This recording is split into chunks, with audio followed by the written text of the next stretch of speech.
Welcome to the HU Move Makers podcast, where we highlight folks that are blazing the trail and making moves in Howard culture.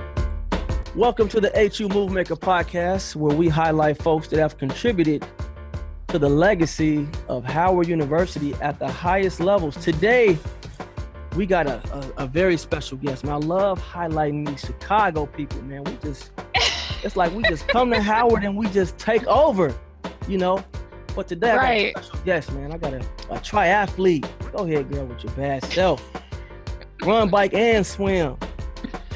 Man, Delta Sigma Theta, Council of Urban Professionals, a junior league volunteer with 8, there's more, an adjunct professor at Adelphi University, co-founder of Front to Back Communications. Man, George Washington University Sports Philanthropy Executive Certificate. Now, this is where it gets even more impressive.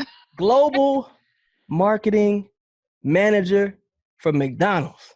They done got a sister up in McDonald's representing, but she's out looking out for the kids nutrition, but global marketing, that's US, that's Frankfurt, South Africa, Sydney, Singapore. I hope I'm not messing that up. But special guest. You gonna name all the continents? Name all the countries. Is it all the continents? Is it Africa? Is it Australia? I mean, we got Nubia. McDonald's Nubia is everywhere. Nubia Murray, right?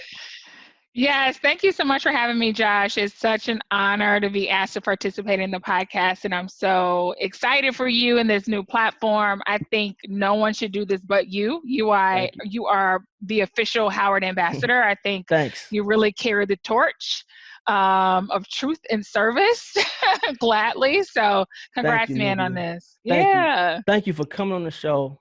I know you're a very busy woman. Look at her headset. She tried to. Her headset is just ridiculous, but that's how Howard is, man. We just it's levels to this, man. So Nubia, man, I wanna ask you, like, McDonald's global marketing manager, like, what's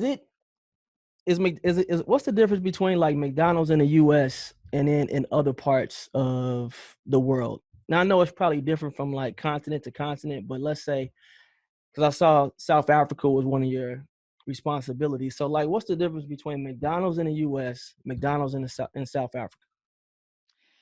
So I think what's interesting about McDonald's as a brand holistically is that we are a heritage brand. So I'm sure, Josh, you have a childhood memory of going to your McDonald's and getting your favorite menu item and getting your Happy Meal toy, which I work on. But also we are a fast-paced, fast-moving organization. So we kind of split our time in weighted on tradition as well as moving our organization forward. And so I think we try to make sure that your McDonald's in your neighborhood feels very much like a McDonald's in South Africa or in Italy or in the UK, et cetera, or in Japan, right? But where we infuse that unique flavor is really with our menu items. So at McDonald's, there's really only about 8 to 10 core things that you'll find. And then everything else is unique or specific to that market or that country or even that city, which I think is an incredible opportunity. Exactly. So you may go to Italy and get like a chicken bucket or you may go somewhere in the US and you have a McDonald's that has a complete salad bar. So that's so there are things that you will always get, kind of heritage brand menu items that you'll find everywhere, but we also want to make sure that we are reflective of the local culture and the local flavor. So I always say there's a lot of work, a lot of research, a lot of insights, a lot of professional chef support that goes into making a hamburger and some French fries. It's a lot of work.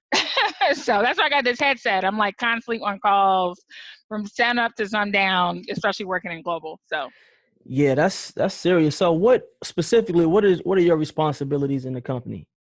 Yeah, so I work on all of our kids and family marketing. So I tap into, again, that nostalgia of the brand. So I know you have kids right in our sweet spot, Josh. So I focus on you. You are my consumer and your son and your daughter. So I try to make sure that we work with key film and TV partners to help market our brand.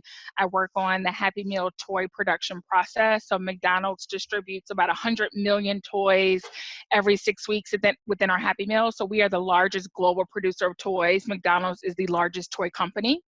Really? McDonald's Wait, is McDonald's also, the largest toy company in the world? we are the largest toy company in the world. We are bigger than That's a Hasbro. that's a We're petty bigger than stat. Mattel. That's a petty stat. That's like saying McDonald's owns the most real estate. That's petty. Oh, we do, right? That's petty. McDonald's, we're a toy company, we're a real estate company, we're a technology company, we're a people business. So we are the largest global producer and distributor of toys in the world. We are the largest Wow. global producer and distributor of books. So if you bring your son or daughter to McDonald's, you Wow, can I get a didn't know book that. or a toy. How come that story Yeah, isn't really told like that? I'm telling it. I'm telling it. But you We know do what? tell it. All I know is when I think about McDonald's, at least, as a kid, we used to have birthday parties at McDonald's. I don't hmm think kids do that anymore. But now, as you got older, it became that thing with what was that thing on Netflix where that guy ate the burger every day? Oh, And Super Size Me. yeah, that Oh was like, God. I mean, that was bad. And then there was another one that I just watched about that Monopoly game. Did you see that? Yeah, That's my crazy. boss was in it. So I worked directly on the Man, team that's how y'all know that y'all touches getting the too much Monopoly money. program. Y'all getting too much money when you can take them type of blows. Somebody stole $20 million and nobody even notices. That's crazy. Yeah, yeah. So McDonald's, it's been an incredible. I've only been there 3.5 years or so, and it's been an incredible opportunity to see McDonald's impact on the global economy. So if you sit in a business school class or sit in front of an economist, I'm sure they'll use a McDonald's stat to speak to kind of global business. So how many McDonald's are in a city versus the number of banks, right? Or how many employees do we have globally? Or every consumer in the world probably lives within 5 miles of a McDonald's. So that Wow. means most people are less than 20 minutes walking distance to a McDonald's location. So when you say that we're a real estate company, we are a real estate business. So I wasn't exposed to that before coming to McDonald's. I was kind of like you. Like I remember as a kid getting my filet of fish on Saturdays when I finished ballet at the Southside YMCA. Like that was my childhood Yeah. memory. But kind of being at the brand and working in-house, it's really just kind of blown out of the water, like what I know about the food business and the quick service restaurant business. So, so it's been great so far. That's great. Yeah. Those are some crazy statistics just to think about how huge McDonald's is when you talk about the number one provider of books, number one provider of toys, and then you guys Yeah, own the most real McDonald's. estate. Do you guys provide the Yeah, most no. food too? So I would say we are the largest QSR. So when I say QSR, I mean quick service restaurants. So if I compared us to a Burger King, a Chick-fil-A, a Wendy's, McDonald's is the largest Okay. in combination of those others. So all of those other restaurants combined doesn't compare to the net of our business globally, Man. which is a crazy stat, right? And I know we talked about the impact on the Black community and why there's so many McDonald's in Black neighborhoods. There's Yeah, a I lot of wanted McDonald's don't everywhere. steal my shine. Don't I say want the you want to get into viewers that. I want the viewers to think I caught you off guard with that question. You can't be following that up. Okay. But one fun stat that I learned when I first started working at McDonald's is McDonald's at one point in time was the number one producer of Black millionaires. So, McDonald's was the early entry into business. McDonald's, for some Black families means legacy.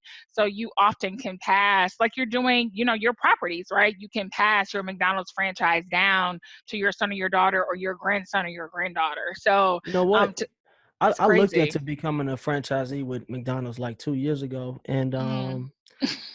it was it like they told me because I had like started meeting with people, and he was like, "Yo, if you don't want to," he was like, if you want to see your family, don't even think about being an owner." Then he was like, unless you want to spend all day, if you don't have a problem spending all day in that in the restaurant, then it's for you. That right there was enough for me to be like, I'm straight. You know what I mean? But to your point, a lot of millionaires came out of McDonald's. With Swiss Dreams, we were sponsored by the Black McDonald's operators of Mm-hmm. Chicago at one point in time. You know, Yeah. so that's definitely a good stat. To bring up. Yeah. I guess Yeah. you got all the counter punches ready when somebody says something. You Well, I gotta mean, have ready. listen, I feel like anyone who works for like any brand, right, at this point in their career, like, But has what some about this, man? Why connection is it to like the the company they're McDonald's in working the for. hood tastes different from the McDonald's in the suburbs? Why is that? I don't know if there's truth to that. I Man, actually think. man, hey, I'm not gonna get nobody in trouble. But anyway, we're gonna get to that. But what I really want to know, how Okay. does, you're from the south side of Chicago, right? Yep.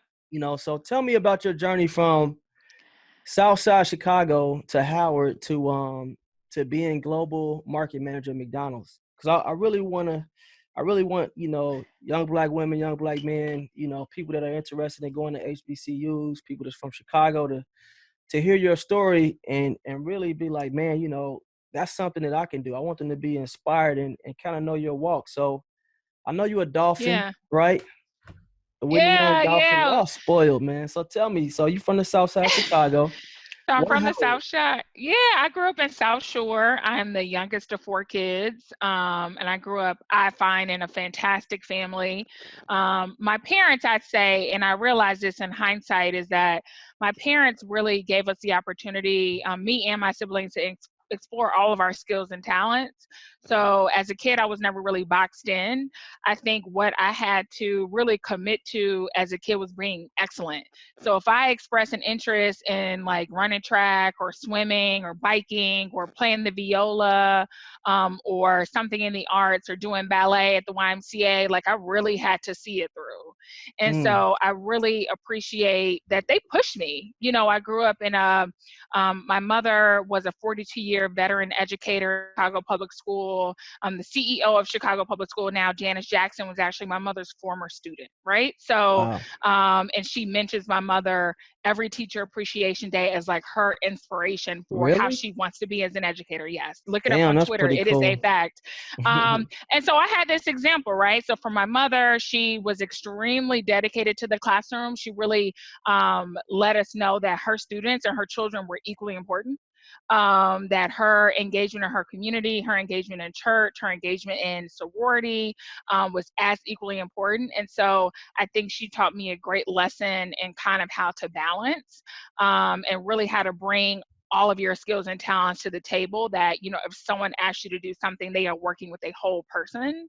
And Damn, so your mom was on point. my mother's the truth. Damn, so Like she's a literally. Delta, Mama Delta. My mother's a Delta. She pledged Lambda chapter, so she went to U of I, UIC here in Chicago. And then Wow. she got 2 master's degrees. She actually got a master's degree every time she got pregnant. So Wow. So she yeah, got so 4 both. master's degrees? No. So towards the end of her career, so my oldest brother and sister are born less than a year apart. And then my younger brother and I, Kamal, he's 4 years older, and then there's me. She got a master's around the same time she had both of us, right? I think I So know your oldest brother Malik, right? yeah. I think Yeah, all my yeah, siblings in some yeah, way. We're yeah. all over the place. So yeah, my mother, taught an amazing example. My Mm. father is an accomplished. He's now a judge. He was an attorney with his own practice for a very long time. Man, My father was the first person to integrate his collegiate basketball team. So he went really? to a small school in Loretto, Pennsylvania called St. Francis. He went to DuSable for high school. He was the first Black player on that team I do so. at Loretto, Pennsylvania in college. So he went Wow. from DuSable. He didn't get recruited. He wrote a letter to the university. He then got a spot on the team, got a scholarship. He was an econ major, got to the campus and was the only Black guy on the team. And then, being a pioneer, kind of ushered the Wow. next generation of Black basketball players at this particular school. So Norm Van Leer, who is the famed, Oh Chicago yeah, Bulls play for the player, Bulls. was on that team because my dad kind of opened the door, So right? your dad So, played with Norm Van Leer? yep. So Norm Van Leer is maybe Oh, 2 years rest in younger than my peace. dad. Rest Yeah, in peace, yeah. Norm Van Leer, man. So, Wow, man. So you come from a phenomenal family, yeah, and it they're sounds pretty like spectacular. no excuses too. Oh, no You know what I'm excuses. saying? Yeah. What do you say to a parent that integrated something? I know, You can't really say exactly. nothing to your dad at that point. Oh yeah, no, I always Yeah. say my dad is like classic Black man. Like he named the struggle, he probably went through it. So we really had no excuses in our family. And I could say, I grew up in a household full of a lot of support, but it was really tough, right? So I think even now today, I feel like my parents and my family collectively sets a very high bar. So I think now I have to reconcile, like, what are my personal motivations versus what are my family motivations, and just continue to, set new standards and new heights for myself. But I do think this is a lesson that I learned from my folks. And also being the youngest of 4 kids, I know you have siblings, but like when you see 3 other people before you, you often like want to do what they do, but do it better. And, my parents really challenged us to do that, right? So if your older brother played basketball and your brother played tennis and your sister played volleyball, as a youngest of 4, like me, I had to do all of those things. Or, my mother is 5'9", my father is 6'4". So I think they knew that they were going to have 4 big kids, right? So we had to be athletic. So if my oldest brother is 6'8", played basketball at St. Ignatius, Catholic League All-American, played at DePaul under Joy Meyer. My other brother played tennis, and now is professional coach, has his own tennis facility. My sister played volleyball throughout high school and got a scholarship for education in college. So yeah, they really pushed us. So how was that? I mean, how was that growing up in a family where excellence was not even, it was just expected, or if not excellence, like giving it 100%, like no excuses type of thing? What was it?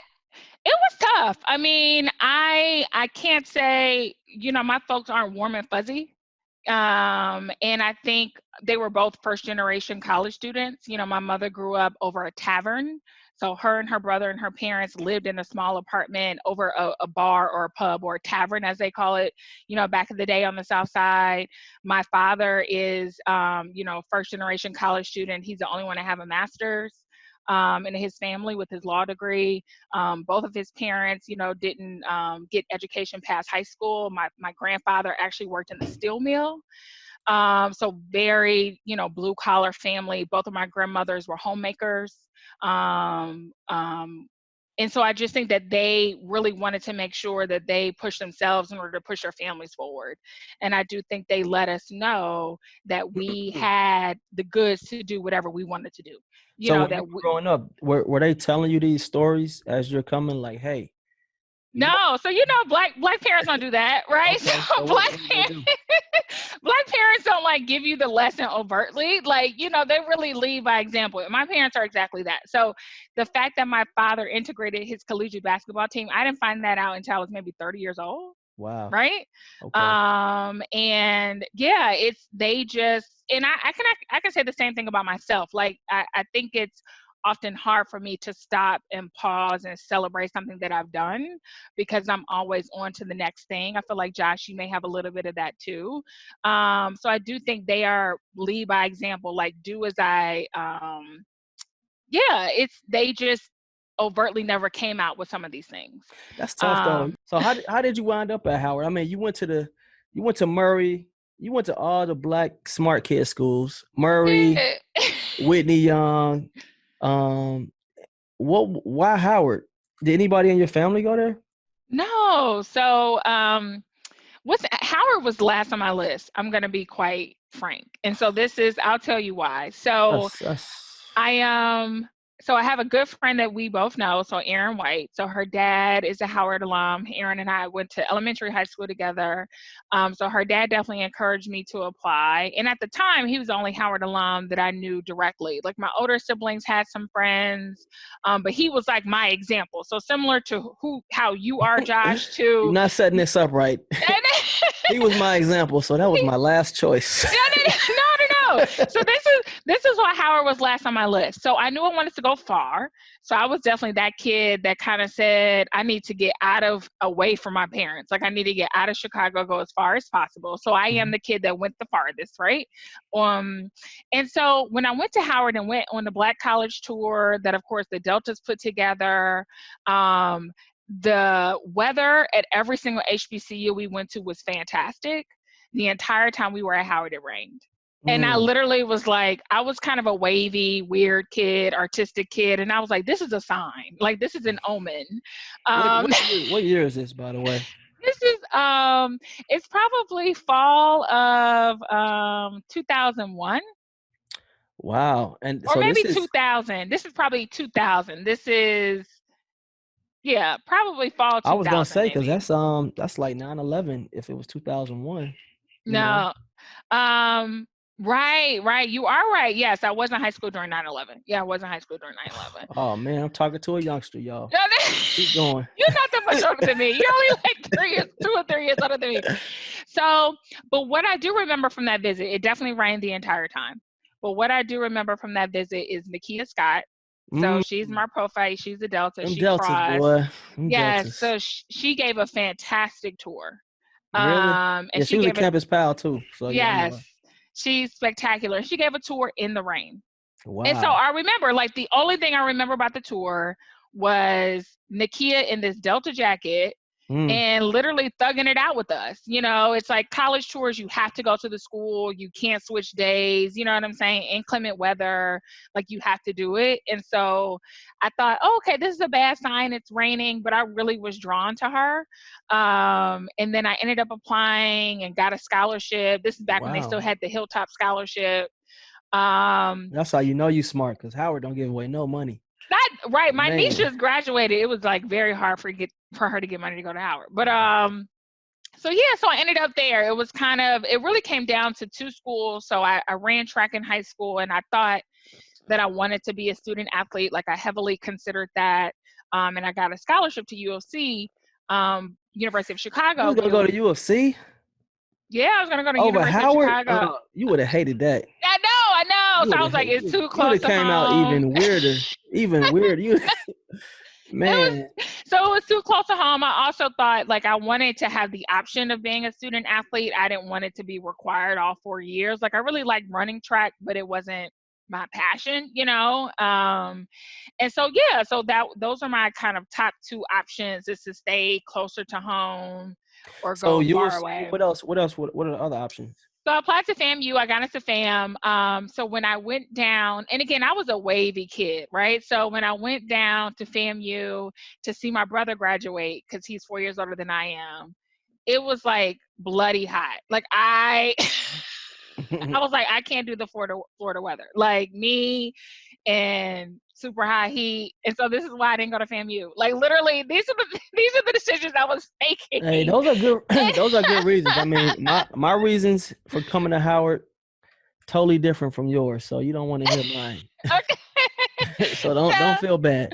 So yeah, I was really about like, what's my vibe, when I go to visit the school. So my parents really pushed me. So I think, once I got into Howard and got money, it was really trying to make a decision. I think they kind of really convinced me that this was the best place for me to be. And they hadn't visited Howard, but I'm sure they have people in their circle that were there. And of course, one of my best friend's father. So Howard absolutely changed my life. And I think anyone you're going to talk to on this podcast will Mm, say the same thing. But I think Howard really showed a mirror of myself. Like, I think it really showed me what I could be.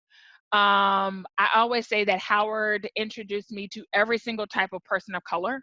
Right. So I think Howard introduced me to my first friend from the South, my first Texas clique, my first like West Coast, crew. So I think just seeing kind of the spectrum of African Americans across the US.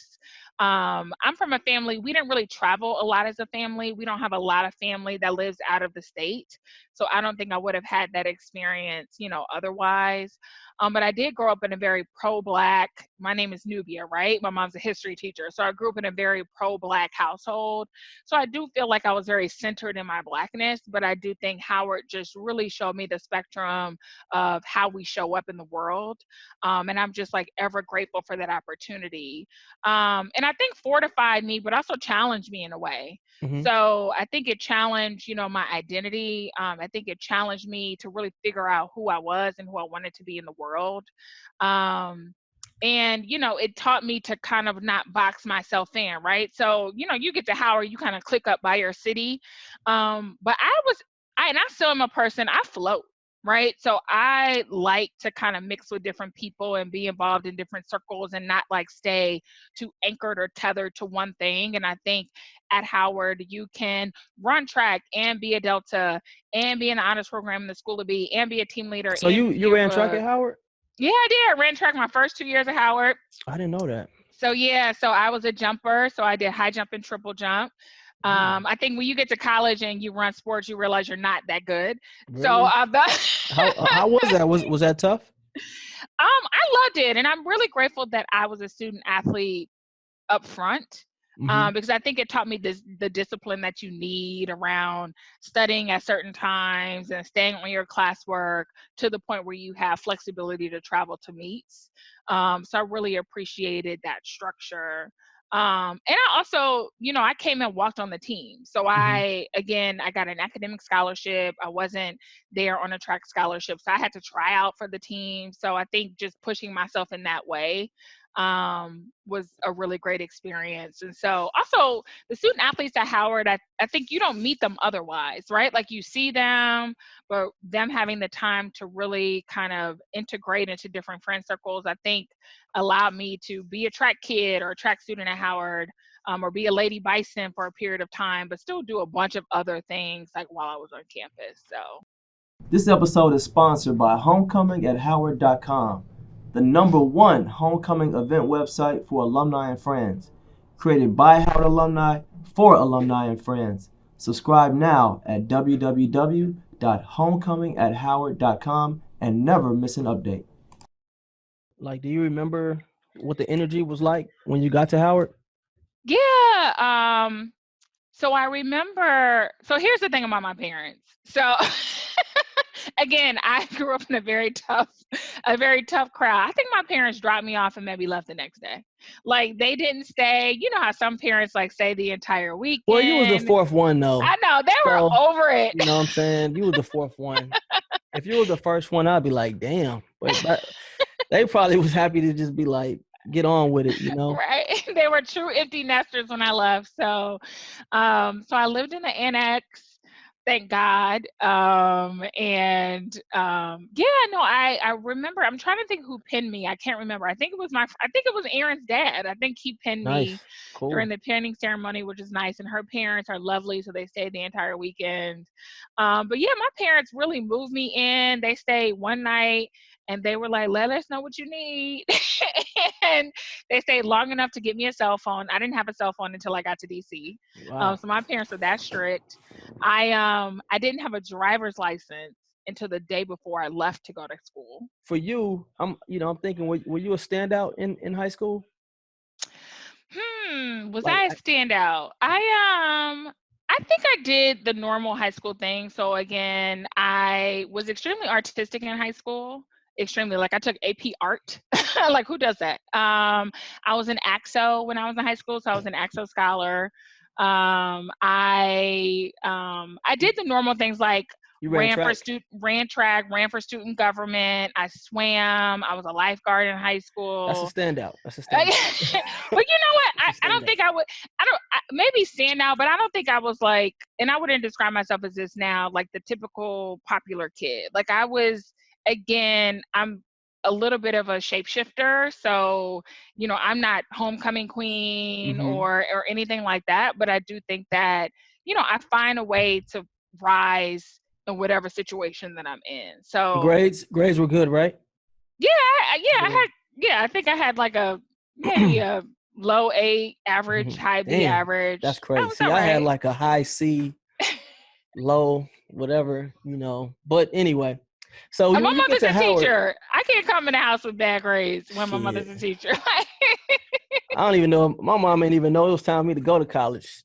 Like she was so busy with, running her business, single parent household. So she was so busy with, all right, you breathing cool. All right, Yeah, no, I get you. It was that type of situation. But yeah. So when you get to Howard, I mean, what is it like when you get to Howard and you see that, okay, you get there, you meet other women or guys, and like, hey, I was on the track team. I had a 4.0 too. Oh, I was weird too. Like, like you meet all of these people that, sometimes growing up, you might think you like an anomaly, but when you get to Howard, everybody was like president of Right. this or involved in student government or, or best dressed or whatever. Was it intimidating for you at all when you first got to Howard? No, I don't think academically I was intimidated, or even on the organizational sense. So again, being in the School of Business, they like require you to get there early. You're in, when you're in business orientation, I think they give you a lot of structure up front, especially I would say specifically to the School of B. So I Mm, think the structure of college, I was completely fine with. I think what I had to really transition to was like the social scene of Howard. mm-hmm. So like I can say I was super stiff at parties. Like I was not the dancer. Like that was the uncomfortable experience for me. Like the whole club thing. I mean, and my girls, like, these are girls that I knew before college, my homegirls from Chicago, and were in my wedding. And literally freshman year, they were like, we're not hanging out with you. Like you're too stiff. Like you just don't know how to hang. And so I think that was my thing. I was just so So uptight. socially, it was an adjustment for you. Yeah, I mean, and also too, when you're 18 years old and you're in the club with guys that are 2 and 3 and 4 years older than you, like it could be a very intimidating experience for a young woman, right? And I think, Really? That's that's uh, that's, that's weird. Because how tall are you? I'm 5'9". Right. I mean, I have that experience all the time when I'm in the club. I get, like I know I wasn't one of the guys that was intimidating you. I mean, I find that different because every time I see you, you're smiling. Got Okay, I hide it well. you always have energy, and who knew that was a thing. So how did you break out of your shell? Oh, you know what it is? So you probably know the business fraternity Delta Sigma Pi. So Oh yeah, I yeah, pledged Delta Sigma Pi the second semester of my freshman year. that's smart. And I'm gonna give a shout out to Ox, the Alpha. Hmm. Ox is on my line in Delta Sig, and Ox like show me the ropes. Like Oh he really? was the best big brother to me in that situation. And then I think I kind of just like melted a little bit. Like, okay, I can kind of be myself in like, the Howard social scene.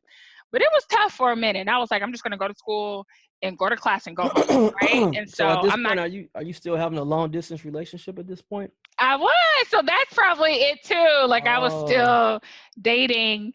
I always say that Brian, dating in quotation marks. right, dating Hmm. in quotations. I always say that like I was in a relationship with Brian and he was not in a relationship with me. Like I heard Brian was the same way. I heard he was the same way. I heard he was just a wallflower at all them parties. So, Uh, you know, so Brian is like 6'3", chocolate. So I'm sure when he got to FAMU, it was like, it was so curtains, huh? it was curtains for me. So while I'm like sitting in my dorm waiting on his call, Yeah. I think he was living his life, which is That's great. cool, man. Which So is you great. joined Delta Sig.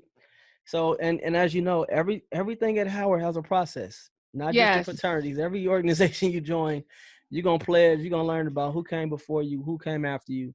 Tell me about Yes. the significance of joining Delta Sigma Pi.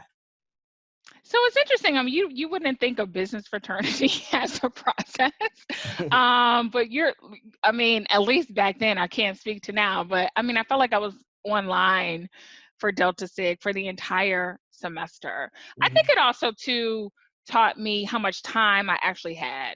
So when you're going through any process, really, you're not dictating your day. Someone else is doing it for you, and it changes day to day. And it's also in juxtaposition to the other people you're online with or going through the process with. And so it really taught me how to be much more efficient as a student.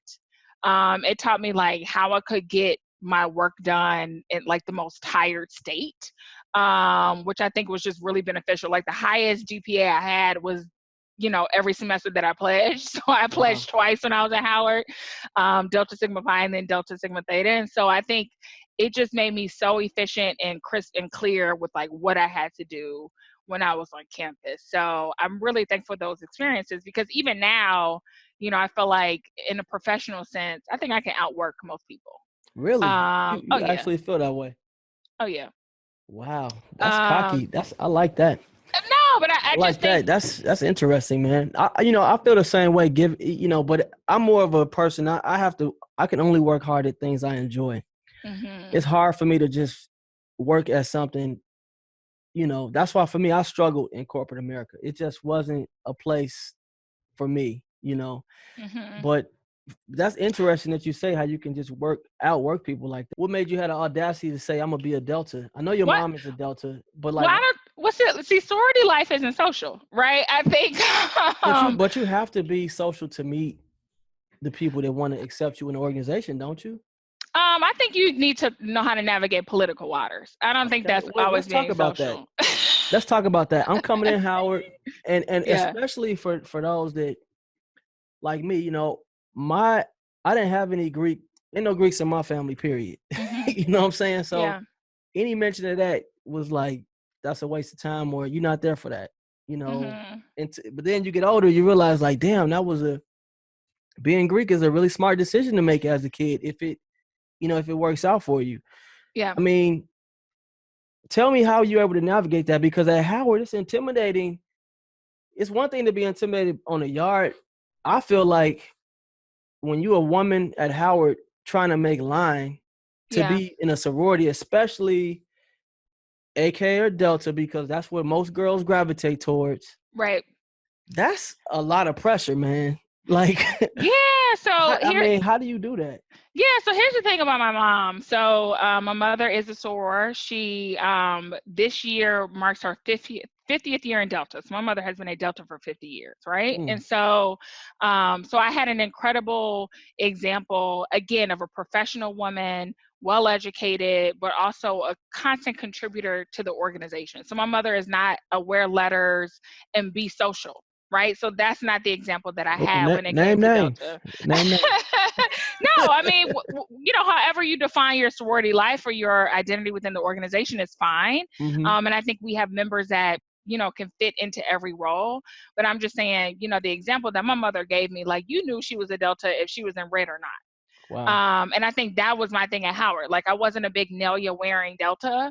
Like, I wanted to represent the organization in every single thing that I did, right? And just really performing in a habit of excellence was kind of what I wanted to do. Wow. So when I got to Howard, and again, I got there in 2002 as a freshman. So the first Deltas I saw were my prophytes on Solicitous, and what I saw again were the spectrum of Black women. And it was just the most beautiful thing I've ever seen, just shapes, sizes, hair textures, skin complexions and tones from everywhere across the world, You really. know what? Question. Yeah. Um, Stereotypes Hmm. of Deltas: dark skin, natural hair. These are just stereotypes, and it's coming to play from like school days. Did that ever play into your mind, or because you had your mom growing up, you were able to see that really wasn't the case? Yeah, I don't know where that stereotype exists. Have you heard of it, or am I making that I've up? heard of it. I can't, I, don't- Like you hear Q's always swollen big. Obviously, it's not true, but accused always for football. yeah, I mean, you just Um, hear like alphas are nerds, kappas pretty boys, and we seen yeah, some ugly kappas. We done seen some ugly kappas, but yeah, but I'm just saying like yeah, I think stereotypes, because a lot of people, they don't have a mom that was a Delta. Is your dad Greek? my dad's a Q. Yep. Right. They don't have those examples to be like, no, it's not like that. Or this is, if you really want to be in the organization, this is the type of work you got to put in. You know, people don't necessarily know those things. So when you talk about, it seems like you like, oh, I know I'm about to put in work. I know how to navigate. What are some things that maybe someone who wants to join the organization, like what are some things that they should think about and consider before they just show up and just say, man, hey, I want to be a Delta because I want to step, you know, Yeah. So that here's the might be a thing. no-no, right? Yeah. So here's the thing about my mom again. I think she never talked to me about Delta. Wow, really? So we never had a conversation. Dang. It was not a requirement. Granted, I was involved in Delta activities as a kid, Of right? So course, of I was course. Delta team president when I was in high school. So again, these are how my Black parents operated. Man. So they were not direct, right? It was by example all the time. And so when I did, tell my mother that I was going to go to Rush, or that I was starting to go to events that Delta's host on campus, she said, I remember this vividly. My mother said, "Don't be a Delta like me, be a Delta like Adrian." And so Who's that? Adrian is my mother's line sister. She is her best friend. And Adrian has literally held every single type of leadership position there is available in Delta. She's been every type of committee chair. She's been chapter president. She's been in a leadership position on the regional level, on the national level. And so that is the example that my mother gave me when I finally expressed interest in the organization. But also, Dang. too, I then needed to connect the experience on campus. So again, if I had this example in my neighborhood, it could have been through my mother or my aunt or just a mentor. If I got to Howard and it wasn't the same, then I probably wouldn't have pledged. You know what I'm saying? What if this? Let me ask you this. What if you Yeah. get to Howard and it's like the Zetas this doing all these amazing things? Do you say, man, I want to be a Zeta, or do you say I'll be a Delta later? How Um, much of that how much of like that decision making plays a role in the decision? Because I know it's a hard question to answer because you're older, yeah. but at 17, 18, most people aren't, they want the immediate thing. You know what I mean? Yeah, no, I mean, it's so funny. I didn't go to Howard knowing that like it was Alpha chapter for Really? no, I That's didn't. I crazy. Me wasn't. neither. But Yeah. So again, my parents are they're just lead by example people. So they didn't plot me at Howard to say, to make sure that I became an Alpha chapter Delta. Like, pledging was not the focus at all. mhm. And so again, I do think that, I think it was fantastic that I could connect the example of women that I saw in my community with the examples of women on campus that were Deltas. Like, I think I had that connective tissue there, that Delta represented itself in the same way that, I then could kind of go hard and try to put myself in a position to get accepted. So yeah, I don't know. I can't really say. I don't know. I don't know a lot of Zetas. You So like I don't. Zetas? What's that? I never No, heard no, that. no, no. I think they're fantastic. It's however you identify. You know I what just I'm said Zeta saying? as an example. It Yeah. could have been any other sorority, but I I just bring that up to say that sometimes, when you're young, you're impressionable. So you yeah, look around the yard, you like, man, those guys are doing the most. Those guys are cool because we do have examples of people that, I got friends. Their father was a Kappa, now the son is an Alpha, and it might be because maybe no Kappas were available. But so yeah. this fraternity was running things. So I didn't know if your experience as a high school kid, you know, being involved in Delta really made you say, man, it's Delta or nothing. Yeah, so I think the interesting thing about, and again, I can say this now in hindsight, but being in a sorority or fraternity, it can happen at any point in your life. And I feel like that is a special thing about Black Greek letter organizations, that I can decide at 45 that But I it's want to but be a it's part. different being And Alpha chapter though. it It's is different. different. I'm Don't not. act like it's not different being Alpha chapter. That means something. Don't act like that. It's a very special privilege for Yeah, sure. for sure. But again, I am someone who pledged at Howard, and of course was extremely active while I was on campus, and then I was in leadership positions on the alumni chapter level. So when I moved, from DC to New York after I graduated, I was, a member Wow. of 2 different alumni chapters. I'm in an alumni chapter now. So, Nice. I am someone who is going to be connected to the sorority regardless.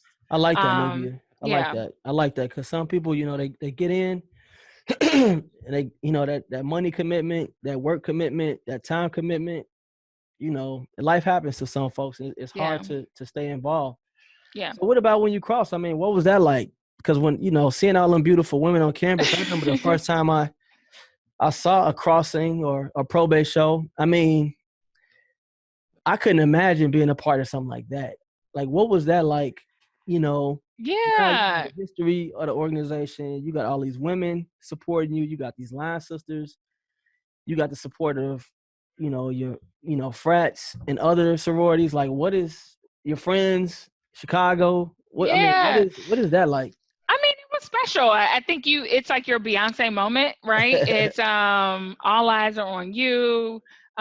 You feel like you're on top of the world, quite frankly. Like, I don't think I'm trying to think what could replicate the experience, and I'm not sure what could. So yeah, It's no, okay. I mean it's fantastic. I do think the probate show is really special, Man. and I think the opportunity to come out and be presented to the world as part of this organization and show kind of what you've been working so hard on for however long you've been, going through your respective intake process. I think it's unique, and to do it at a Black school is so special, because I do think Howard, there's a community of Greeks, and I feel like it's love at the end of the day. And like, I love that everybody shows out to everybody's show. You know Hmm. what I'm saying? So yeah, I can't describe it because I think it's like hard for me to replicate it. Yeah, no, I that's do. good. Just, Yeah. answer it as if you're talking to somebody that wants to go to Howard, or, because that's probably who's going to be seeing this. A lot of current students. It's going to be some of our peer group too. But I think it's cool how you describe that. What about Yeah. now when you were at Howard? Now I know you did track, you did Mhm. Delta Sigma Pi, you did Delta Sigma Theta. And you're in the School of Business? Were you a team leader too? I was a team leader. Damn, you was a I team leader was too? I was in the honors program. Man. Because I was a team leader, I interned at Goldman Sachs my freshman year. So I was like Oh one of the youngest man. interns at Goldman. So I did all the things. I think whatever Howard had available. I was in a fashion show. So one year I was in the fashion show and the step show. So I think, again, I think Howard really gave me a mirror, and they were just Wow. kind of like, these So are you all the things you really can do. you so Yeah. you would say that your Howard experience was top notch. Would you say Oh that? yeah, I was exhausted the day I graduated. Like, Man. I was just like, I've done it all. I don't have any regrets about my campus experience. I probably did too much. But yeah, I'm a person in general in life that just says yes. And so I'm like always game for new experiences and new exposure. So how are you able Um, to get internships with Goldman Sachs? What year is this at Howard? so this is the summer after my freshman year. Because So these are like the coveted. When you're in the School yeah, of Business, there's certain internships that you want. They give you housing. They paying you right. It looks good on the resume. yeah. I mean, at least when I was at Howard in the School of B, I just remember making it to like the second round to Goldman and getting rejected and feeling good about it. Like, man, I made it to the second round, or they flew me out to New York one time and that was it for me. But you actually Yeah. made it. Them checks was real. I mean, how did you get an internship to Goldman as a sophomore? Yeah, so I kind of knew. So I was on the Goldman team as a Oh, freshman, go and so ahead. I knew that if you performed well in business orientation, and especially if you were on the Goldman team, you would be kind of put up for that summer internship. And so I was kind of like, cool. I got hip to game like my first 2 weeks, and I was like, Man, oh, of course I want to intern in New York for the summer, live my Sex and the City dreams. And I don't care what role they gave me at the bank, I knew I was going to get it. And so I kind of just went after it, and I do think I performed well in so you business killed. So what? So you, orientation. you you killed that role. I think I did. I was a Man, legal and compliance intern. right. What is that? Right. Right. I can't even tell you what I did for the summer. I How was was them checks though? How was that money back I, then? I don't know. Back then, I don't know how internships work now, but they basically like prorate you. So they Yeah. tell you what your yearly salary would be as an intern, and then you kind of get that for the 3 months. And I was just like, you get Yeah. that first letter. And I lived on NYU's campus.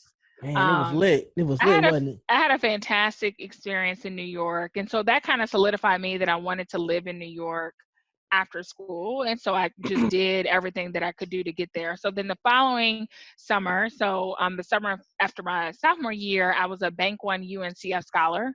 Mm. So I actually came back to Chicago and I interned at Bank One. And it was interesting at the time, they were merging with Chase. So I literally got an internship, got the UNCF scholarship, and then Bank One was bought out. Yeah. And so I had the incredible experience of working on a merger acquisition team, or merger integration team, actually. And so I literally was on the team, which is probably now like a strategy or insights team in today's terms, that was like in charge of combining all of the internal departments across the two organizations, which was like wild, right? Man. The summer after my sophomore year. But I did it. Yo, that's crazy, Um, man. How were you like? Do you Yeah. have a mentor at this point? Like, are you just secretly like diabolically just getting all these Yeah. opportunities? Because for me, I was just happy to be at Howard, so I had no ambition whatsoever of I think my summer job, I worked for Metra cutting grass. And I Mm, was like, cool, $17 an hour, bet. You know what I'm saying? yeah. Like, I wasn't thinking about none of the next level things things that you have to have on your resume if you want to kind of excel later Yeah. on in life. Like, was there somebody that was guiding you and telling you, Nubia, this, you might want to take a look at this, or was it just innate? Yeah, so I would say I remember when I was trying to write my cover letter for Goldman. I know Alex Dixon had interned at Goldman, or he was at Goldman at the time, and he reviewed it for me. Oh, really? So I want to say shout out to him. Man, When Alex is so dope, man. He was the first guest on my podcast. Yeah, Alex is incredible. And he, at least at the time when I was, again, I think Alex was a graduating senior and I was a freshman. And so I really appreciated the way he kind of broke it down. Because, some people talk over you instead of talking to you. And so I think I still remember this like vividly. The way he, the phrasing, the language that I was using wasn't what I was trying to describe. And so he just really broke it down and helped me rewrite everything. So I thank him for that. Man. I would say I got the Bank One UNCF Scholar internship because of Katisha Kennebrew. Ooh, So, another. These are my year. yeah, I wouldn't yeah, have. exactly. So, I wouldn't have finished. I think it's QBA. Was that a class, right? Quantitative business oh, analysis. yes, It yes, wasn't for yes. Katisha. It wasn't Yeah. for her. I don't pass that class if it's And not yeah, for her. and Katisha I still call her a peer mentor of mine. But yeah, so the reason why I got the Bank One UNCF Scholar internship is because she was a full-time Bank One UNCF Scholar. So she Mm, graduated from Howard. She was going to U of C for grad school. Bank One was paying. She was working full-time. And she put me up on game. She was like, they have an undergraduate component of the program that is like the feeder to the full-time offer. And she's like, apply. I'm going to make sure you get it. So this is like the Howard differentiator, right? So I think people man, are they're invested in their own success just as much they are in yours. that's interesting, man. That's And because so a lot. I'm hearing that a lot of your peers had influences on you, and were helping you while you were at Howard. I think that's the first time I really heard that. really? Yeah, I mean, a lot of people were like, Miss Hampton or Mr. Gray, did X, Y, and Z. And from what I like that I'm hearing from you, you talking like, hey, this upperclassman looked at my resume and was like, yo, so add this to it, do this to it, and that kind of really put you on. That was dope. But Alex Yeah. and Katisha would, that's them. Period. Oh That's yeah. who they Yeah. are. They're absolutely incredible. Or even once I became a Delta, just, lots of Deltas are editors of the yearbook. So kind of being put into the position to be managing editor and that being an on-campus And let's paid talk about position. that for a second, because that, what, the Deltas, man. See, that ain't right. Y'all, What? y'all running every organization and creating a pipeline so that y'all could keep it going. I mean, I remember Juve was I Exactly. want to say she was over something in the yearbook. I didn't even know that these were paid positions that y'all was getting. Right. I remember Gingy was doing something for homecoming. I just remember going to interviews and feeling like I wasn't really being interviewed. They was just talking to me just so they could say they talked to me. But then I remember, like, you look up, all these organizations are filled with deltas, and the deltas are running all of these organizations. I remember Charmian was, I forget who I interviewed on here, but they were saying while they was online, they were like the president of an organization, but like everybody that reported to them were like their pro The pro fights. fights. Yeah. You know what I'm saying? Like Yeah. crazy stuff like that.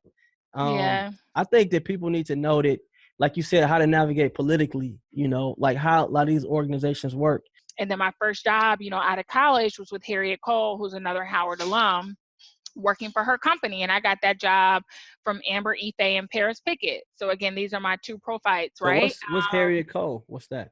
So Harriet Cole, when I worked for her, she was the creative director of Ebony magazine.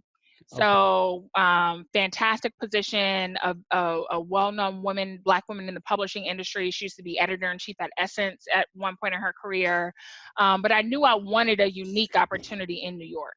So You was this less money than the other offer? Oh, it was way less money.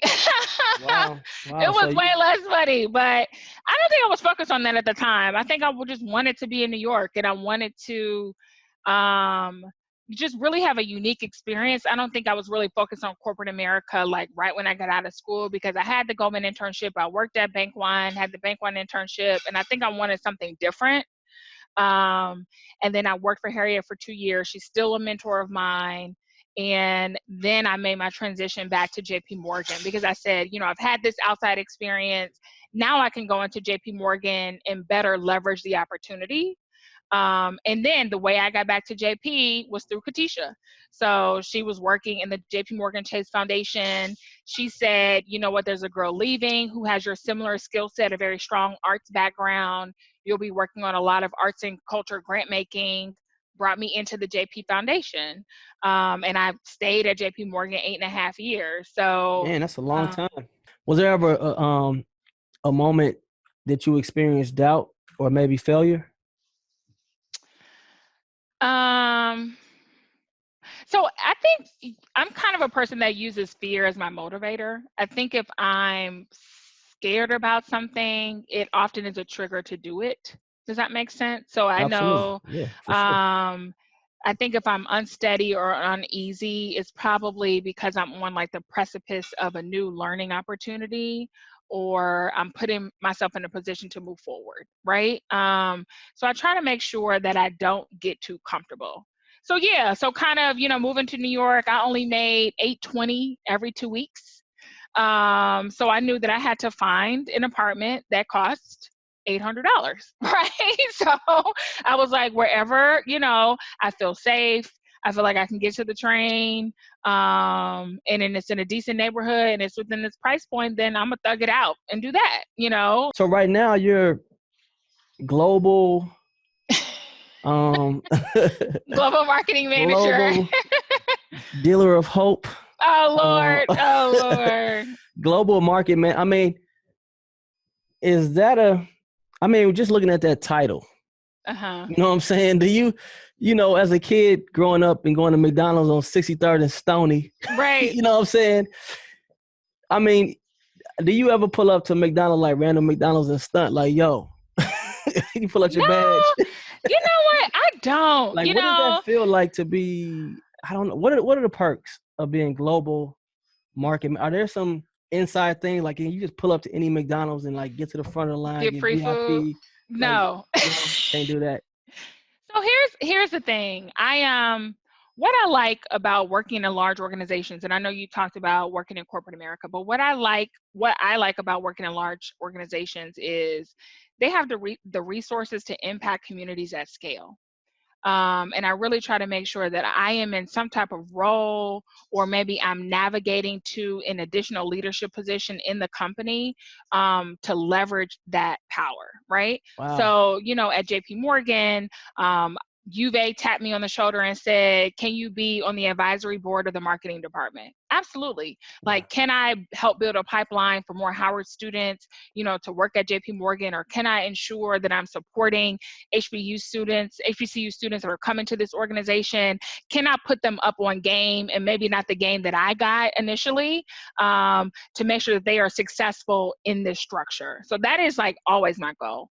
Or, at McDonald's, yes, I have my role and I know what I do day to day, but can I ensure that I am helping to elevate women within the organization? Or can I help to make sure that I am helping to elevate Blacks in marketing, right? And that is a big thing. Can I make sure that our campaigns are reflective of the diversity of this country? Wow. So you have input on all of those things. Yeah, so there's a way to influence those things, right? And this is how you navigate. So either this is my direct role, or I am taking a leadership position in like an affinity group, or I am raising my hand to the recruiting team to say, hey, I'm an HBCU alum, or hey, I'm from this particular community. I want to make sure I'm involved in the hiring process. You can absolutely do that. And I think what's unique about McDonald's is that you have people who are working in our restaurants at 15 and 16 years old. So you can look at young people in the face and really tell them what the opportunity is. And there's so many perceptions about working for the brand. But what people don't know is McDonald's franchise owner operators are putting people through college, right? They're helping people, get their high school diplomas. And so I can look at people and look at kids and say, okay, you may work at McDonald's, but this is how you finesse it. Right. So here's the additional opportunity that you may get working for this company at this level. Or if, I know someone that has been working as a manager at a McDonald's for a long time, maybe you're helping, this Black woman navigate to corporate. So it's like, okay, I know you work in this city or in this town and work for the brand, but here's how you can elevate to regional manager, to corporate, et cetera. Like, here's how you amplify your experience in this organization. And I feel like that's what I really enjoy about working for these big companies. It's like, once you learn how to navigate and finesse the opportunity, there's so much runway for you. Do you have any fears? You say Oh, absolutely.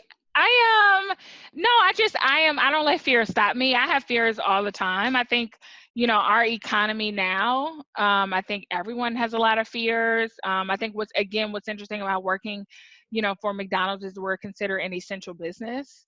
And our supply chain is really being put to work during this global pandemic. I am someone that is about the money though. And I didn't realize that, and again, I didn't come up in a family that talked about money a lot. I didn't feel like I went without, but I didn't feel privileged, right? And I've just learned as I continue to navigate that I am about my money. But would you say that you're making a lot more than $870 every 2 weeks? I'm making a lot more than $820 every 2 weeks. But Listen, making that $820 for 2 years really taught me how to manage my money really well. I think it taught me like how to efficiently use my resources. So, I wasn't one of those kids who came to New York at 21 and got a 50K bonus, because they were working on Wall Street. Like, that was not my experience, but I still learned how to navigate the city and leverage what the city had to offer on a very limited budget. Yeah. And I think it just has, turned dividends for me as I continue to get older. And just learn how to manage my resources. So I know some people say, what are they motivated by? I am absolutely someone who feels like I get my value every 2 weeks on the 1st and the 15th. I do think I'm motivated by money, not so much by the dollar, but making sure that I am paid what I'm valued.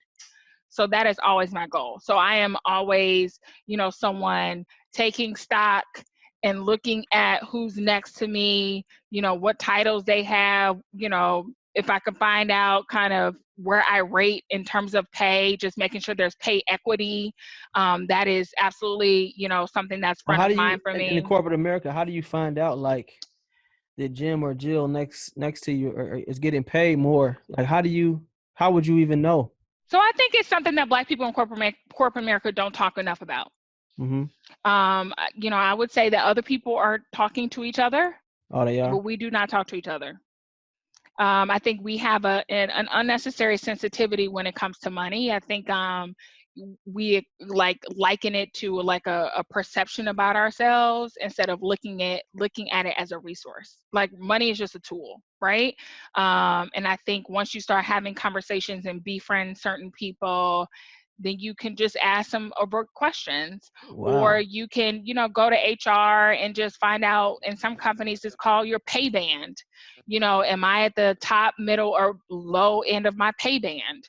And generally, and this is something Katisha taught me, and generally the rule is like, you always want to stay in the middle, right? So you want to make sure that you always have somewhere to go, so that you're not at the top of your pay band, but you're not getting promoted, right? So, and these are things you have to learn based on the company that you go to. And so, I knew that I was, being underpaid and I knew I was perpetually underpaid in my previous company, but it wasn't clear to me until I got to McDonald's. I was like, oh shoot, Like, how am I moving from financial services to QSR and making more money? And so again, me making sure that women have pay equity in the workplace is extremely important, and also working for a company that is transparent about those things. So, Josh, if I were to refer you to a job, depending upon the company, I can see what you'll get paid. I can see it. Wow. Before I refer you. So, ask those conversations. Like, they'll give you a range, they'll give you a scale. You have to ask, you know what I'm So saying? The why? I information's mean, out there. so you're not intimidated when you're in corporate America at all? I think I think, I give myself maybe 6 to 8 months to ask the dumb questions. I give myself like 6 to 8 months to like be green. You know what I'm saying? In McDonald's, it's probably a year because it's such a different industry. It's such a unique organization. But I generally tell people, like, when you get to a new company or an organization, ask all the dumb questions, right? Ask everything you think you need to know, because at a certain point, you're going to be expected to perform, right? You're going to be expected to know the information, or know how to figure out the information, or know who to go to. So give yourself a little bit of time and grace to figure that out. But yeah, not to say I'm fearless or not fearful. I think, there could be a little uneasiness or lack of confidence when I'm conquering a new project or a new subject area at work. But I have to do the work to make sure that I show up prepared every time. Have So, you ever had a situation in corporate where you felt like your voice wasn't being heard? oh, absolutely. Really? Absolutely. How do you, I Um, mean, how do you handle that? Because, sometimes what the thing I don't like is that, like, in my role now, I can have a bad attitude. because It's you're the all about, owner. I mean, not necessarily because I'm the owner. It's Okay. basically like, it's all results driven. As long as you're in compliance, if all state management got something to say, I ain't got to talk to, like, they just gonna look at my numbers at the end of the day. In corporate Hmm. America, Yeah, you have to have a lot of soft skills. You got to know, it's a lot of things you get judged on that aren't necessarily in your evaluation. you are right. And so from what I'm hearing you say is that you have no problem raising your hand, asking these questions, that, again, going back to Howard, when you got there, becoming a Delta, knowing how to, knowing how to navigate politically, a lot of people just don't know these things. So, like, when you come into an organization, what do you like? Do you have a plan of attack? Like, you're like, hey, I'm gonna get cool with this person because this is my boss. Like, what is like your kind of blueprint for success? Yeah, so I and I think I'm a person that, like, I form genuine relationships. So I do feel like I'm mentioning, Katisha, and I met her when I was 18 years old, and I literally spoke to Katisha last week. So, as I continue to navigate through my career, I maintain these connections, right? But, Mm-hmm. when I get to an organization, I generally look for the Black women. Quite frankly, like, that is my I will walk a floor and find somebody brown. Wow. And I will, there's a way that if someone is friendly. And I Mm-hmm. think I'm generally a friendly person. I think I get along with a lot of different personalities. I think because I've had a lot of different, experiences. But yeah, I just think you give the relationship time. You don't come out the bat like asking someone like, am I being paid fairly? Or how do I get promoted? Like, I'm not that person. I'm well into my career enough to know how it works. But I just find the women of color first. That's generally my plan of attack. I find the Howard alums. So I make it a point, as a Howard alum at McDonald's at a certain level, to make sure that I am reaching out and connecting to the younger women or younger Howard graduates coming into the organization, or HBCU graduates. So I always make sure I do that because I want someone to do that for me.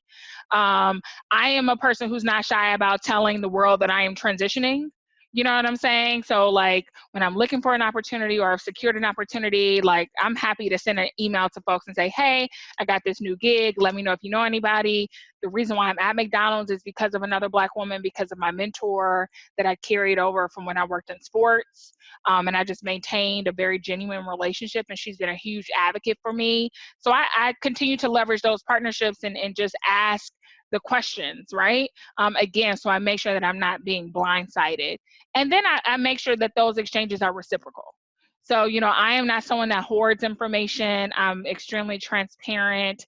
If you ask me a question, I'll answer. I think I'm a really good connector. And so I feel like it just continues to be a cycle that regenerates itself. And so I think I've been burned enough, and I've been in situations, especially when I worked in finance, where I felt very blindsided, where I try to make sure that that doesn't happen again, right? So I think I learned a lot of those hard lessons, and I continue to learn them, but I learned a lot, my first role at JPMorgan.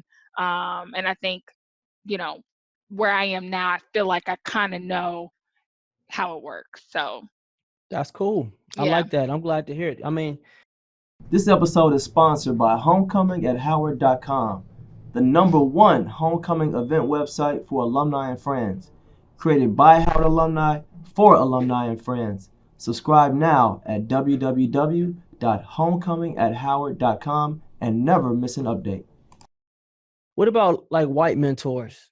Because I feel like you can't really elevate in corporate without having some type of sponsor that don't look like you. You Yeah. got to be able to cross the aisle. You know what I'm saying? You got to be able to navigate in that circle too. Do you have any, I guess, white mentors or any advice that you might give somebody? Don't just be the person that's joining all of the affinity organizations. Yeah. All the black stuff. Doing all the black stuff what are your thoughts on that? No, I completely agree. I do have mentors that don't look like me. And I've been involved in programs where I may be one of the few people of color or only woman of color in the room. What I tell people is just find the point of connection. And I think that's often where we get tripped up, is that we don't really take the time to get to know or understand other people, is that we always stay in that uncomfortable space. But I always just try to ask enough questions about that person and their background and do enough research where I can like find that point of connection. It can be super simple. It could be like, we're both tall women. Mm-hmm. Or, we're both former athletes. I find that that's a really common denominator in some conversations that I have. That, once I find that point of connection and I allow myself to be comfortable with having them as an advocate. And I think we get tripped up there too as people of color, is that we get very suspicious about their support, right? That we don't assume positive intent from people who don't look like us. And I think we need to realize that sometimes, people want to be part of our story. People want to be able to say, I was Josh's mentor, you know what I'm saying, when you do something spectacular. And you just have to give people that gift, right? So, be very humble in your conversations and your asks to these people, to any mentor, really, black, white, other. But yeah, I just think allowing people to be part of your story and allowing people to be part of your success is a lesson, that we can learn and really will help us. Yeah. Wow. As a black woman that's successful in her career, Mm-hmm. what are things that you look for in a partner? So I look for a guy who is gentle.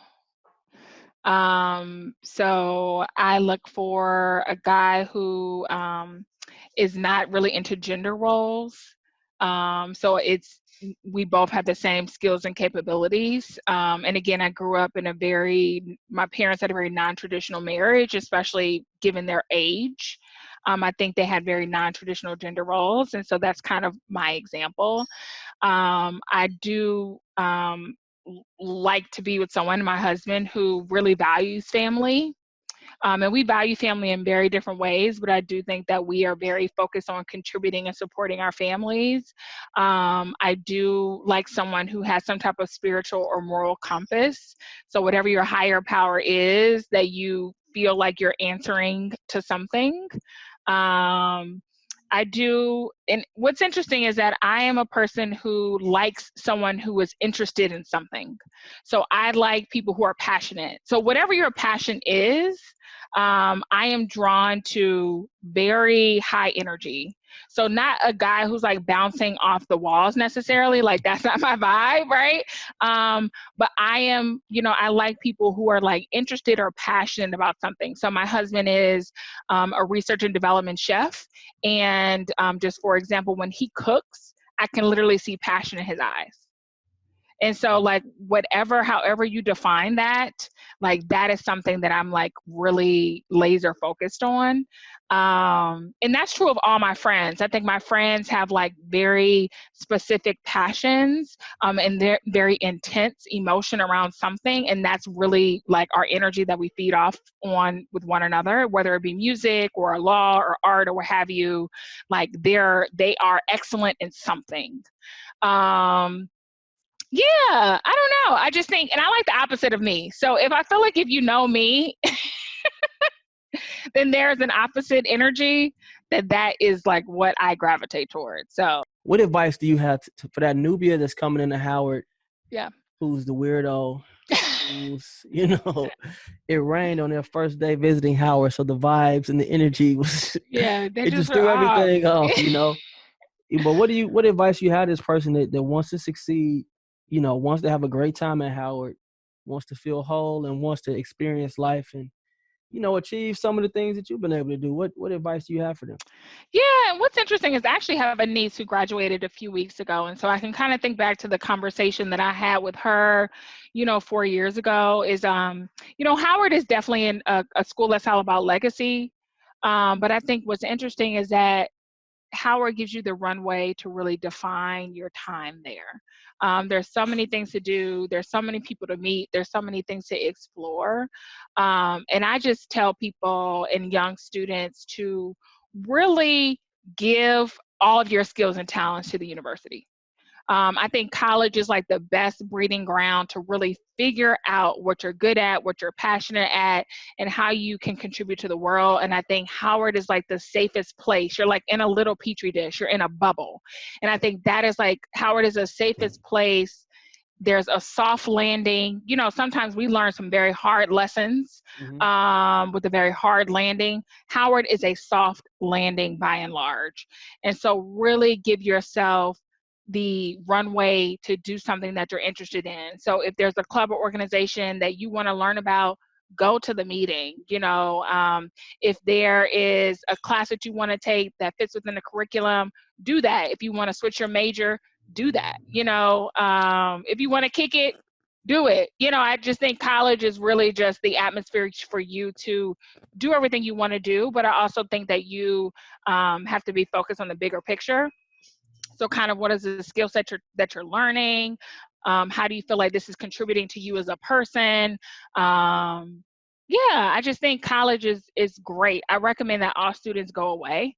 I know I had a younger cousin who's a Howard alum now, but I remember it being a point of contention between me and my aunt about her going to Howard versus her staying in Chicago. And I fought my aunt tooth and nail and said my cousin going to Howard would be the best experience of her life. Like her being on her own or going away to college is the greatest like training ground for you to really develop who you are, So I think that is really what Howard gives you is they show you everything you could be and you just need to kind of pick, where you want to go. So what are your thoughts on people that say, the world isn't black?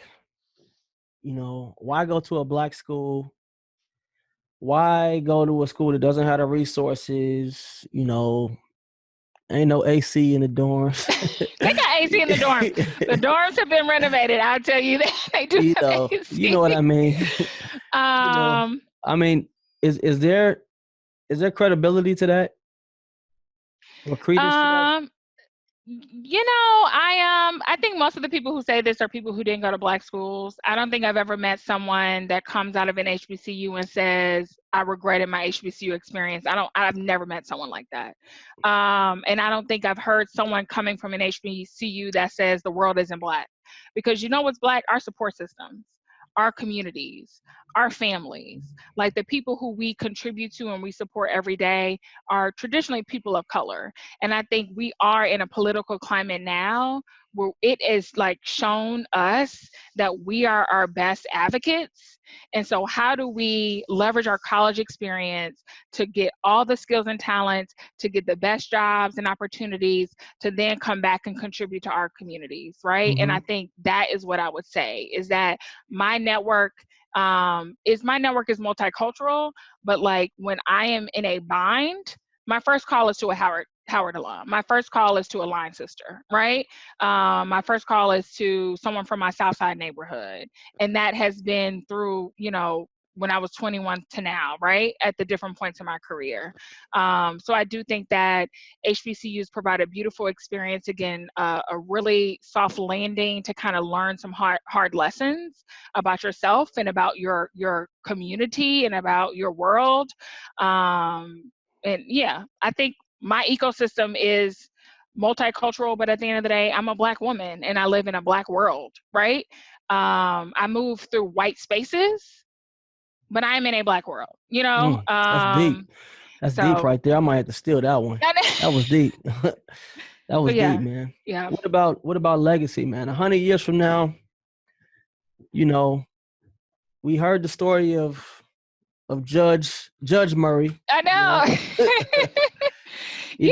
What's your legacy? What are we saying about you?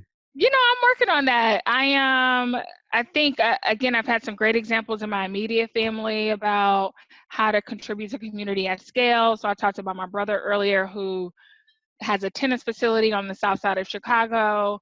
And his goal is to make the inner city a breeding ground for Black and brown tennis players, which I think is fantastic. I talked about my dad, talked about my mom and her history and education. But I really think their legacy is really kind of going full force in what they're interested in. And I feel like that is what I try to stay focused on, is not try to get distracted by the sexy. And I think in this age of social media and everyone has these platforms, I want to make sure that I am walking the walk and talk the talk, that like what I present publicly is like the same person I am at work, that I'm an actual producer and actual contributor to an organization and not just talking about it, is one of my goals. I do think about legacy in relation to family now that I am a married woman. I know you asked that question earlier. And I think about just all the lessons I learned from my mother and hopefully the lessons that I want to pass on to my own children.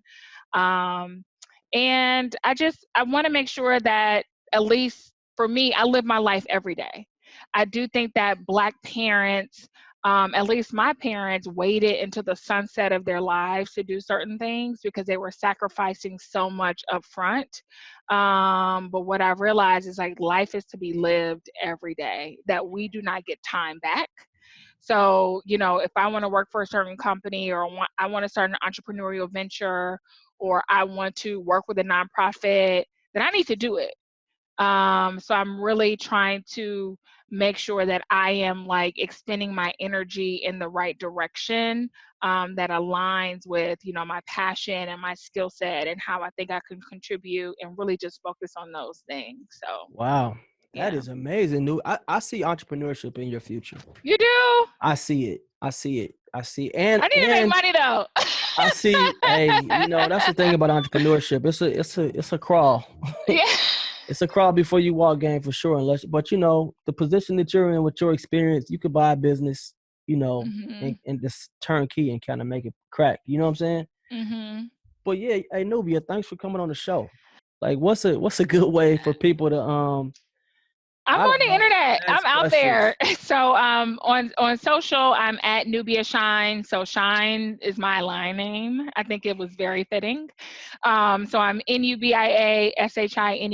I'm on LinkedIn under Nubia Murray. I'm a frequent communicator. So, you can feel free to email me or inbox me on LinkedIn. I will definitely respond to you for sure.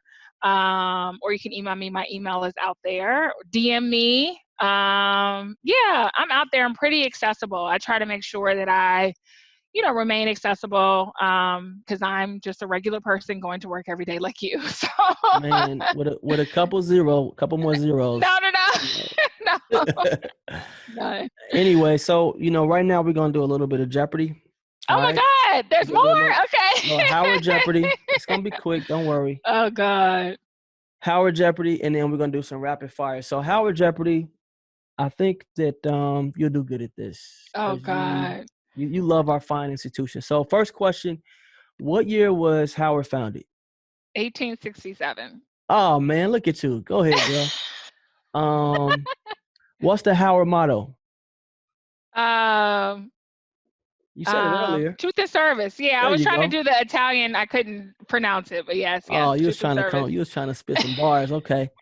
You're a shiner. That's what they call you. Yeah. Um okay, finish this sentence. Reared against the eastern sky.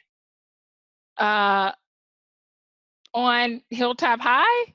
Close. Proudly there on Hilltop High. Probably how I did. Okay.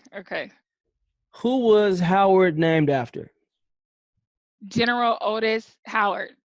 Yeah, General Oliver Otis Howard. That was good. Oliver Otis Howard. Yeah. I was going to say Otis O. Howard. Okay, it's Oliver Otis Howard. Okay. So you stayed in the annex, right? Yes. Bougie. What is the address of the annex? Oh my God. Is it 2225 something street? Is it 2225? Is that right? You don't know? I don't know. Let me. I think the numbers are 2225. Yeah, 2225 4th Street Northwest. 4th Street. Yes. Okay, I almost got it. All right. Okay. What's the zip code of Howard? 20059. Very good. And the last Jeopardy question is, what is the Black National Anthem? You want me to say What's the name of it? What is the name of the Black National Anthem? National Anthem. What is it? It's not called the Black National Anthem. Oh my gosh. Lift every voice and sing. Oh, lift every voice and sing. I'm like, man. what? It wasn't a trick question. Oh shit! You gonna take my black card? No, I'm kidding. That joint gone. You know I'm playing this. I'm about to loop this. That's gonna be looped on Instagram. Oh my God! All right, rapid fire. So rapid fire, you have to say, you just have to give a one-word answer or whatever the first thing is that comes to mind. Okay. Okay. All right. Talent or hard work? Hard work. Who you know or what you know? Who you know. Highlight of your career? I was in a national TV commercial for Chase. Really? Yeah. I don't know if I saw that. That's dope. Did you get paid extra for that? No. Oh, man. And I was in a commercial for Allstate, and I got paid extra. But you know what? Oh. I only get paid on commission anyway, so I guess I had to get paid. But it was because of Swiss Dreams. Anyway, nice. Enough about me. Annex or quad? Oh, Annex. I mean, Drew or Carver? Oh God, Drew. I never been in Carver. Lord Jesus. Okay. All right. Specialist or woman of many talents? Oh, woman of many talents for sure. Ooh. Is homecoming better as a student or as an alum? Homecoming is best your first year out of college. Wow. That first homecoming. Okay. Nubia, that's it. That's all I got for you. Oh, great. That was so fun. That's all I got. Hey, man, thanks for coming on the show. I appreciate it. You got to check in with me. Let me know once you get that promotion. Whatever you do next, you know, you're one of my best interviews. So we got to, maybe in a couple years, man, 10 years. Hopefully this thing will still be going. Check in and let us know what you're up to. But I really appreciate you coming on the show. You know, good to hear about your journey. And, you know, I kind of got a feel for who you are as a person and kind of stuff that, you know, you want to achieve later on in life. So I think that's pretty cool. Thanks so much, Josh. I really appreciate this and congrats. Thank you for joining the HU Movemaker podcast, where we highlight folks that have contributed to the Howard legacy at the highest levels. To hear more interviews or purchase merchandise, please visit www.humovemakers.com.